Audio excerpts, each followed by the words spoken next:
bones. Què? Us ha agradat la introducció? És tope de professional, Bé, no, la meva intenció no és ser un youtuber i a més potser la introducció us ha agradat molt i després quan heu vist la meva cara doncs ja el vídeo ja perd la seva gràcia, oi que sí?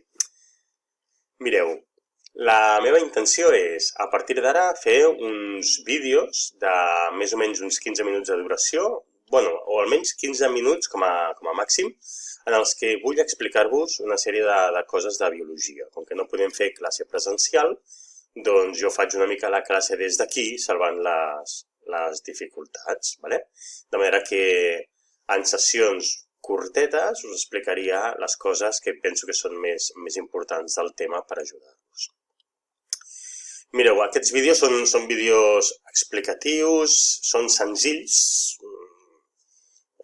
Jo no sóc un youtuber ni tinc pretensió de ser-ho i la veritat és que és la primera vegada que faig vídeos d'aquest tipus i per tant, doncs mireu, faig el que puc amb tota la bona intenció, ¿vale? Què explicaré aquí? Doncs explicaré una mica el que explicaria a classe, igual que sempre. Més que llegir-vos el que ja diu el llibre o el que diu el Science Beats, que això ja ho podeu fer vosaltres, el que faré jo és ajudar-vos en la solució de coses, explicar què és el més important, explicar alguna anècdota. Fins i tot, si després resulta que hi ha alguna cosa que ens dona molts dubtes, podria fer un vídeo només resolent dubtes, encara que al moment dels dubtes seria més aviat les sessions Meet, aquestes en les que ens trobarem una hora per setmana. D'aquests vídeos pots prendre apunts. Tens un avantatge, La Sojaira que sempre diu, profe, què has dicho? Doncs mira, ara ho té fàcil perquè l'únic que ha de fer és donar-li al pause, tirar una mica enrere i jo tornaré a dir exactament el mateix i amb les mateixes paraules. Així que, si voleu, podeu prendre apunts i ja sabeu que aquests apunts després, quan els escanegeu o me'ls passeu o els fotografieu, us pujaré la nota de l'avaluem. Per últim, mireu, els vostres pares i mares normalment no poden venir a classe i en canvi, ara sí, aquests vídeos, si voleu, els podeu veure en família. Si el teu pare o la teva mare són biòlegs, quasi millor que no els vegi, però si no, potser li farà gràcia de veure els vídeos, d'acord? Mireu, la dinàmica més o menys serà aquesta. Jo ara estic així en gran en pantalla, però això seria molt avorrit tota l'estona. De manera que jo ara m'agafaré, em posaré així petitet aquí a un costadet i podré projectar d'aquesta manera també el Science Beats. Vinga, vaig a fer-me petit. Empetitint. Molt bé. Mireu, aquí tenim el Science Beats, l'engeguem perquè anem a començar el tema. Llavors, si us sembla, igual que si estiguéssim a classe, anem a veure el vídeo. Mira cap allà. Si no us fa res, jo miraré endavant. Els éssers humans ens reproduïm, és a dir, originem nous éssers humans. Això és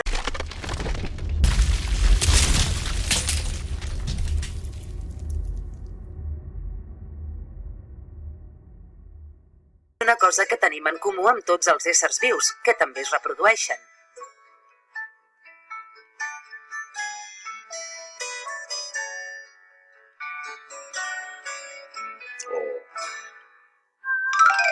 Alguns éssers vius ho fan asexualment, és a dir, un sol individu genera nous individus idèntics. En canvi, els éssers humans ens reproduïm sexualment. Dos individus de sexe diferent són necessaris per generar nous individus, que no són idèntics a cap dels seus progenitors, sinó que mostren trets combinats de tots dos. Des de sempre, l'ésser humà ha formulat teories per tractar d'explicar els mecanismes de la reproducció humana. Però la majoria anaven molt errades. Per exemple, amb la invenció del microscopi al segle XVII, els científics van descobrir l'existència dels espermatozoides. Aquella troballa va fer volar la seva imaginació. Molts van creure veure una persona en miniatura dins de l'espermatozoide, un homuncle. Per això van imaginar que el paper de l'home en la reproducció era el de generar una persona en miniatura, mentre que el de la dona consistia a proporcionar abric i aliment perquè aquesta nova persona creixés. Per tant, entenien la reproducció humana com una cosa semblant a sembrar una llavor en terra fèrtil.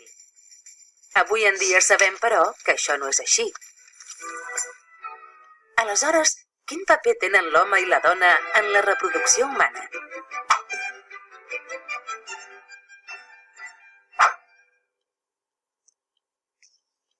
Molt bé. Bé, què us ha semblat? M'he de moure una miqueta per poder passar de pàgina. Mou cap aquí. Molt bé. Bé, també ja m'avanço. Aquells que estàveu esperant amb moltes ganes les pràctiques d'aquest tema, no, aquest tema de la reproducció no farem pràctiques, des de casa no les podem fer. Anem a llegir les preguntes. Penseu una resposta i després us les responc jo perquè vosaltres les pugueu posar de manera correcta en el vostre següents bits, d'acord? Mireu, ja sé que hauria de mirar tota l'estona a la càmera, seria lo normal, seria com mirar-vos als ulls, però em costa una mica anar mirant a la pantalla. Diu, en el vídeo s'explica com entenien la reproducció sexual alguns científics del segle XVII. Quins papers tenien el pare i la mare en la generació d'un nou ésser viu segons aquesta visió? Home, pregunta fàcil, facilíssima, no? Ja ho hem vist, no? Hem vist un ninotet que sortia de l'home i anava a parar a la dona, no? Per tant, aquí es pot explicar com vosaltres vulgueu, amb les vostres paraules. Si jo li dono al solucionari, em diu una cosa així, Es considerava que l'home era l'encarregat de donar origen al nou ésser viu i, en canvi, el paper de la mare era protegir i alimentar aquest nou ésser viu. Aquí ja puc explicar jo dues anècdotes, dues cosetes que, si em permeteu, les apuntaré aquí, encara que no siguin la solució a l'exercici. Mireu, en primer lloc, la paraula semen,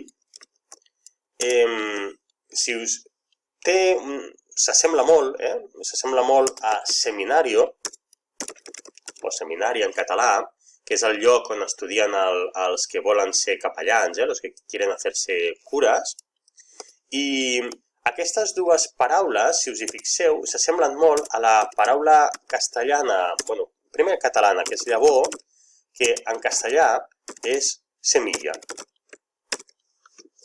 No és que s'assemblin perquè sí, no és una coincidència, simplement s'assemblen perquè tenen el mateix origen. La paraula semen en grec vol dir llavor, vol dir semilla, perquè es considerava des del segle XVII que l'home tenia la llavor que introduïa a dins de la dona.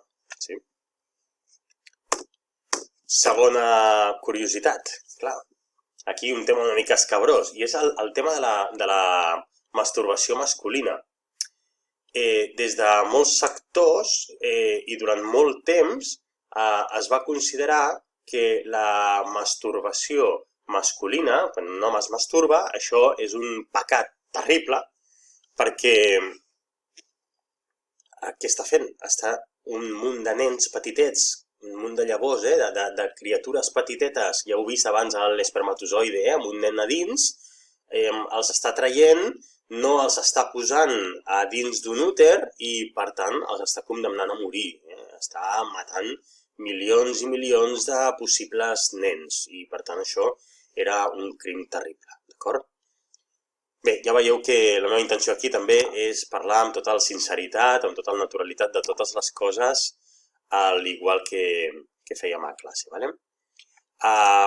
Passem pàgina, diu, avui dia la idea que un espermatozoide pugui contenir un ésser humà en miniatura ens sembla absurda, evidentment, Però, amb els coneixements científics del segle XVII, a alguns científics els semblava una teoria raonable.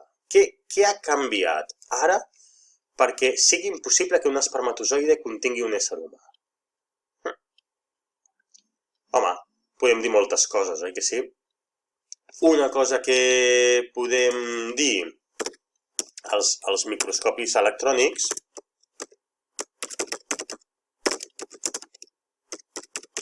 que ens donen aquesta nova visió dels espermatozoides, perquè sabem més de teoria genètica, sobretot, i la teoria genètica, recordeu, ens parla d'uns cromosomes, de l'ADN, que estan repartits entre l'òvul i l'espermatozoide, que quan s'ajunten formen el nou ésser humà. D'acord? Molt bé. Passo perquè ja portem uns minuts. Diu, en el vídeo es fa referència als espermatozoides, que són les cèl·lules sexuals masculines. Com s'anomenen les cèl·lules sexuals femenines? Sembla que és fàcil, oi que sí? Òvuls, Molt bé. Sí, Brian, tu també ho sabies. Fantàstic, molt bé. Enhorabona, ets un crac. Què tenen en comú els espermatozoides amb els espermatozoides i què les distingeix? Home, doncs mireu, va, en comú. Tenen en comú el fet que tenen 23 cromosomes cadascun. D'això ja en parlarem més endavant. Per què 23 cromosomes si resulta que els éssers humans no en tenim 23 i no en tenim 46? Però resulta que un òvul en té 23 i un espermatozoide en té 23. Hi ha alguna persona que ja diu, ja sé per on vas, ja t'estic pillant, 23, 23, 46, quina relació hi haurà entre aquests números? Ah, que sí, molt bé. Brian, no et preocupis, després t'ho expliquem, tu no pensis més. Això és el que tenen en comú. Diferència? Home, jo diria dues. Una la mida, perquè un òvul és molt més gran que un espermatozoide, i en segon lloc, la segona diferència és que l'òvul no té flagell. Recordeu el flagell? Perdó. El flagell, que és aquesta cua que tenen algunes cèl·lules, de fet la tenim aquí en el dibuix aquest, Molt bé. Passem. Què ha de succeir amb les cèl·lules sexuals perquè s'iniciï la generació d'un nou ésser viu? Home, doncs si mirem el dibuix aquest, ara em torno a retirar una mica tirant-me cap a dalt, tiqui, veiem com aquests espermatozoides estan entrant aquí dins. Home, doncs, ja ho sabem, s'han d'unir. Un espermatozoide es fica en un òvul. Què passa si es fiquen dos espermatozoides? Bessons, gemelos. Què passa si tres? Trillizos, i així successivament. Per cert, el flagel, això anecdotilla del dia també, el flagel es queda fora, no entra dins de l'òvul, Sí? Va, aquí es podrien fer bromes sobre això, Hi ha homes que diuen que el flagelo entró en el óvulo y por eso soy como soy. Va, però ja està, deixarem aquestes bromes.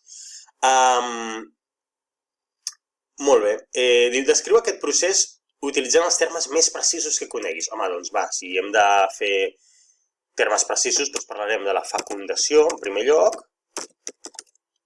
el procés d'unió d'un espermatozoide amb un òvul s'anomena la fecundació, i el que origina és i aquí ve la paraula important, el zigot. El zigot és la cèl·lula completa que té 46 cromosomes, perquè té els 23 de l'espermatozoide i els 23 de l'òvul. No et preocupis, Brian. Aquesta suma després te l'expliquem amb més calma, vale? Seguim. Per últim, ja acabem, Ja acabem, l'engeguem. Vinga, va.